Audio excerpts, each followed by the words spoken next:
अहिल्यानगर मधील CD. Deshmukh law college मध्ये LLB 2025-26 तृतीय वर्ष बॅचच्या विद्यार्थ्यांचा निरोप समारंभ कार्यक्रम संपन्न झालाय।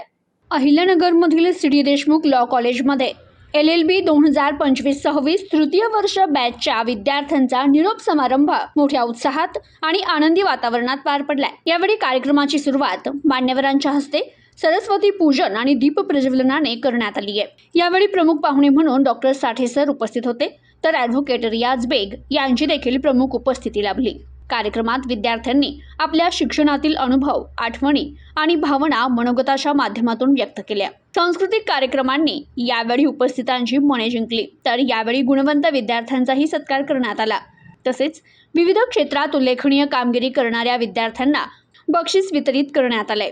मान्यवरांच्या हस्ते विद्यार्थ्यांना सन्मानचिन्ह आणि प्रमाणपत्र देऊन गौरविण्यात आलं। प्रमुख पाहुण्यांनी यावेळी विद्यार्थ्यांना पुढील शैक्षणिक आणि व्यावसायिक वाटचालीसाठी शुभेच्छा देत मार्गदर्शन केलं। तर कॉलेजमधील शिक्षक, शिक्षकेतर कर्मचारी आणि विद्यार्थ्यांच्या उपस्थितीत हा निरोप समारंभ उत्साहात पार पडला। प्रतिनिधी मोहसिन शेख, न्यूज टुडे 24, अहिल्यानगर। गेल्या 3 वर्षापासून ॲडमिशन घेतल्यापासून आपण या कॉलेजचा एकदम घट्ट प्रवास पाहिलेला आहे।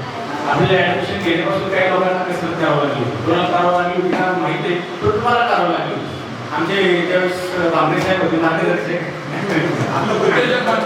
त्यांच्या आशीर्वादाने ते इथपर्यंत आलं ॲडमिशन वगैरे घेतलं। आणि आपले आदरणीय साठे सर आणि सर्व गणकोटे सर असतील, रासकर सर असतील, बेग सर असतील, थोरात सर असतील, दडुमॅन असतील, तरी असतील, आपले सर्वच शिक्षक यांनी आपल्याला गेल्या 3 वर्षापासून आपण त्या तिकडे होतो त्यावेळेस आपल्याला त्या ठिकाणी जे प्रॉब्लेम होत होता, दर पेपरला काही ना काही प्रॉब्लेम व्हायचा, पोलीस बंदोबस्त यायचा, सरांची धमक व्हायचं की दर पेपरला काही ना काही कसरत करावं लागायची। ते लोक आत येऊन बसायचे, पेपरचे काहीतरी नाटक तरी करायचे किंवा असं सगळं घडतं। या प्रवासामध्ये आपलं कॉलेज इथपर्यंत आलं आणि आपण सर्व इथपर्यंत आलो।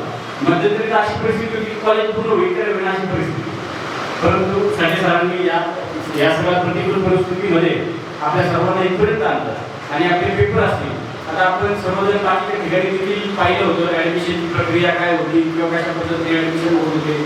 आपण इथपर्यंत येऊ का नाही येऊ, 3ऱ्या वर्षापर्यंत व्यवस्थित आपले पेपर पार पडतील का नाही, परंतु आपण सर्व विद्यार्थी या ठिकाणी सगळे अभ्यास करत होते आणि अभ्यास करत होते म्हणून सर्वांचे पेपर चांगले गेले, कोणाचे बॅकलॉग राहिले नाही किंवा काही नाही, सर्वजण व्यवस्थित पासआउट झाला आणि सर्वजण आपण विधी तज्ञ झालो आणि प्रसिद्ध विधी तज्ञ झालो आपले सी.डी. देशमुख लॉ कॉलेजचे। त्यामुळे माझ्या सर्व मित्रांना आणि आपल्या सर्व स्टाफला विशेष करून कॉलेजला धन्यवाद देतो आणि माझ्या सर्व मित्रांना आपण सर्वजण विधी तज्ञ झाला त्याच्याबद्दल मी मनपूर्वक अशा शुभेच्छा व्यक्त करतो। आणि मुलींचं शिक्षण सुरू केलं असे महात्मा ज्योतिराव फुले। शिक्षण हे वाघिणीचं दूध आहे, जो प्राशन करेल तो गुरगुरल्याशिवाय राहणार नाही, असा संदेश देणारे भारतरत्न डॉक्टर बाबासाहेब आंबेडकर, तुकोबारायापासून तर संत गाडगेबाबांपर्यंत ज्यांनी समतेचा विचार दिला, अशा सर्वच महापुरुषांना आणि त्यांच्या कार्याला मी विनम्र असं अभिवादन करतो। आज शिक्षणाची गंगा या राज्यामध्ये सुरू केली असे कर्मवीर भाऊराव पाटील यांच्या स्मृतीला मी विनम्र असं अभिवादन करतो। आणि आपण सर्वजण माझ्यावर अतुलनीय असं प्रेम करणारे, वडिलांसमान मला गेल्या 3 वर्ष समजावून घेतलं अशा सर्वच मित्रांनो आणि भगिनींनो, आज या ठिकाणी आज तृतीय वर्षाच्या विद्यार्थ्यांनी निरोप समारंभ ठेवला। तुम्हाला माहिती आहे की आपण वीर सरांचं, जाधव सरांचं, आणखी काही तुमच्यातले सर्वच तुम्ही जो उपस्थित आहात तुमचं सर्वांचं चाललं होतं की आपल्याला कार्यक्रम करायचा, आणि माझंही असं म्हणणं होतं की कार्यक्रम करताना तेवढं जाता जाता तुम्हाला काही ज्ञानाची शिदोरी देता येईल का, अशा पद्धतीनं आपण एखादा व्याख्याता वगैरे बोलवूया आणि त्यांना आपण जरा थोडस या विद्यार्थ्याला आणखी प्रेरणा मिळावी, अशा पद्धतीचं माझे मन होतं. परंतु काही जाधव सरांसारखे अनुभवी माणसं आहेत, ते म्हणाले सर आपण ठीक आहे कार्यक्रम घेतोय, परंतु विद्यार्थी तितके उपस्थित असले पाहिजे. आपण एखादा बाहेरचा गेस्ट बोलवल्यानंतर त्या ठिकाणी मग कसा, तर हा कार्यक्रम घेतला, तुम्ही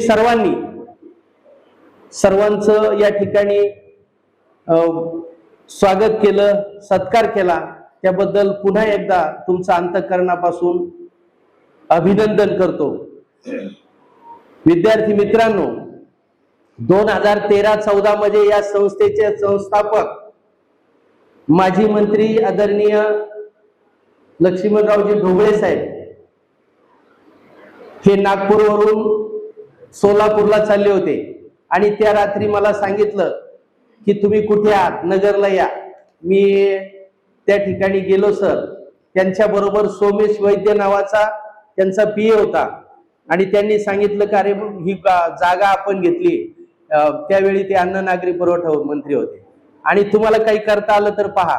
आता मी तर नोकरीला होतो तिथे राऊरीत, आणि मग अशा परिस्थितीमध्ये मी म्हटलं ठीक आहे, तोपर्यंत आपण एखादं वाचनालय वगैरे सुरू करू, एखादं तिथं बरेचसा स्लम एरिया आहे तिथले काही बालवाडी वगैरे चालू करता येते का आपल्याला, असाही प्रयत्न केला.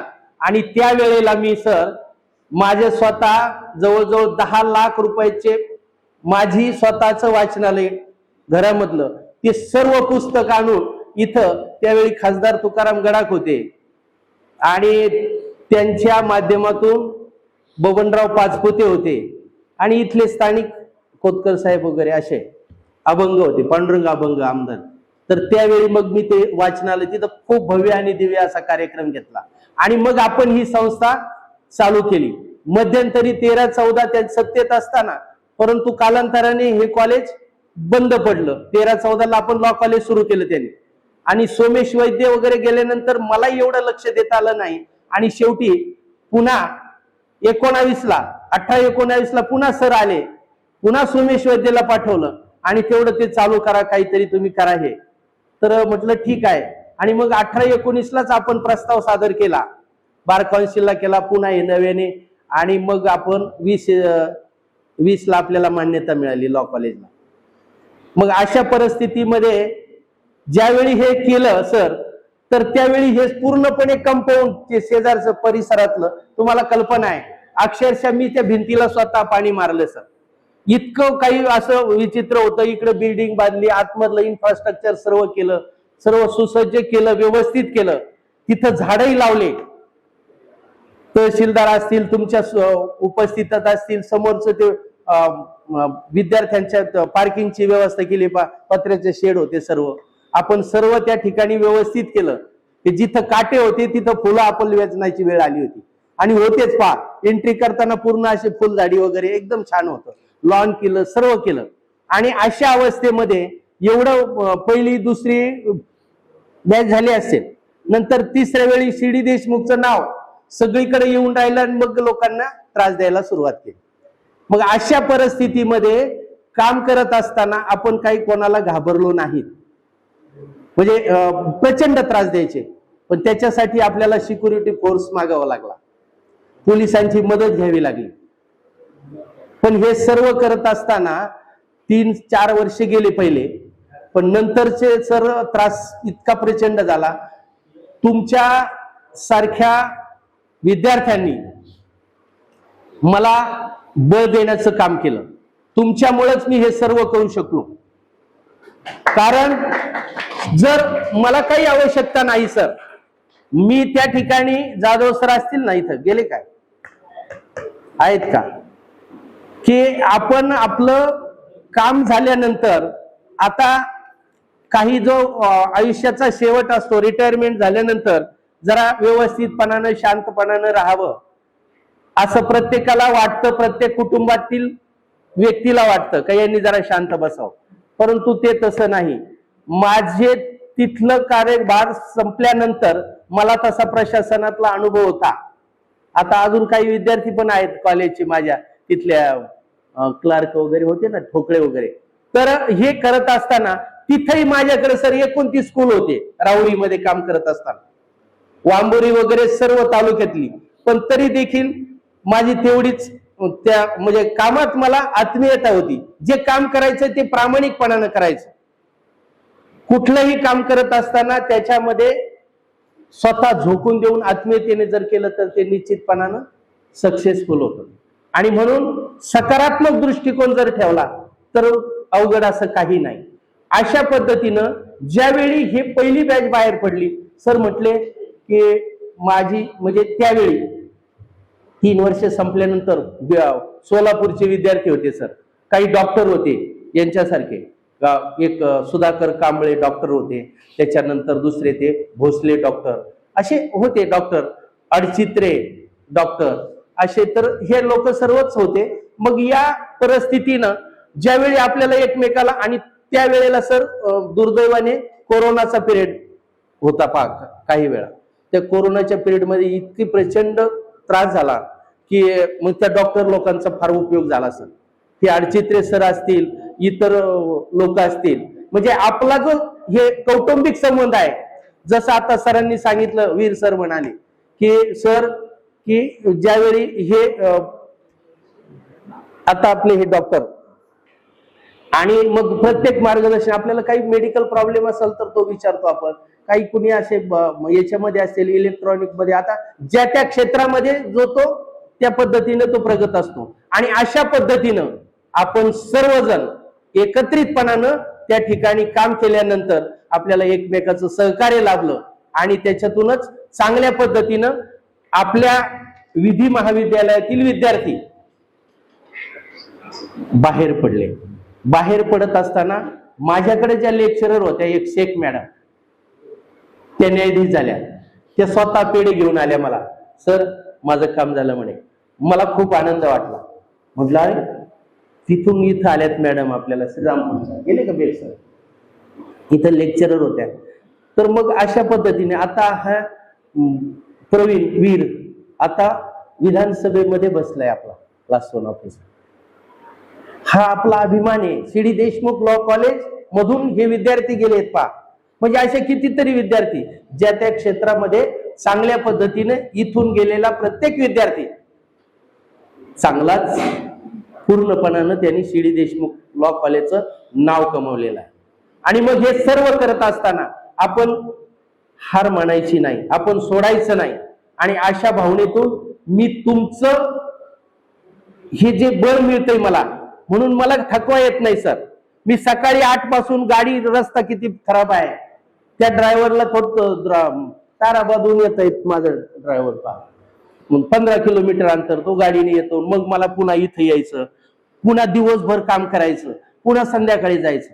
म्हणजे ह्या सगळ्या गोष्टी कशामुळे होत्या की याच्यातून काय की मला असं वाटतं, मला आमच्या कुटुंबातील म्हणतात, आता विशेष म्हणजे ती आली नाही आज, तुम्हाला माहिती होतं की माझा एक फॅमिली प्रोग्राम होता, कारण एक शनिवारचं लग्न होतं जे कौटुंबिक संबंध होते, म्हणून आम्ही दोघं त्या लग्नाला जाणार होतो.